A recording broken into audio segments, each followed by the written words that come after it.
Hi everyone, welcome back to another video from Apps Academy. In this video, we will be learning how to add open to work in LinkedIn.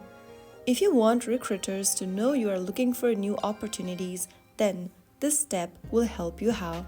First of all, launch open your LinkedIn application on your device, and then after you are logged into your account, go ahead and tap on your profile picture at the top left corner.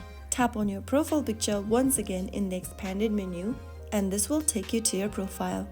Right below your profile picture, you will be able to see an Open To button. Tap on it and then select Finding a New Job option from the pop-up at the bottom. Now, fill in the details about the job title, location, and type of jobs you are interested in, and finally, tap on Save at the bottom. Now, the Open to Work banner will be added to your profile. This will signal that you are available for new opportunities. If this video was helpful, don't forget to like, comment, and subscribe for more LinkedIn tips. I'll see you in the next video. Thank you for watching.